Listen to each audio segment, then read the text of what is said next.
25 জন যাইতাম না, লোক জমা 100 জন। হেরা তো আর 100 জনের খাওয়ান রেন্দে তুই দিছে না, 100 জনের খাওয়ান দিয়ে হইতো না। খাওয়ান না দিয়ে হাইলে তো বিয়া ভাঙ্গা। পরে তুই খাওন দেয়ালা। খাওয়ান দিয়ে হারলে প্ল্যান বি। প্ল্যান বি কি? প্ল্যান বি হইলো খাওয়ান দিয়ে হারলে যৌতুক চামো। পাত্রীয় সুন্দর যৌতুকও পাইলাম, বিয়া করাইলেই হুরমু, সমস্যা কি আংবর। আর যৌতুক যদি না দেয়? যৌতুক না দিলে বিয়া ভাঙ্গা, কাজ তো আমগর হয়ে গেল। শালা তোর মাথার তো সেই বুদ্ধি আছে, আয় তোর একটা চুমা দেই। ওই যে বিয়া বাড়ি দৌড়িয়া। এই তোমরা কজন যাবেন লোক ভাই, আমরা কে গেলাম। আচ্ছা আচ্ছা আসসালামু আলাইকুম। এত দেরি করছো দেরি কইলো, বিয়া তো এরকম সময় আহে।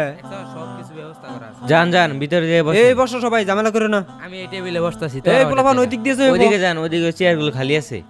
আরে না জামাইরে দেরি করে সোয়াইব এদিকে জামাই বসো। নিয়ে স্টেজে বসা, পানি নিয়ে আর তোরা যাও। বিশৃঙ্খলা করিস না। ওইদিকে টেবিল খালি তোরা আছে, সবাই বসো। টেবিলে বসে বল, খাবার নিয়ে আসতেছে।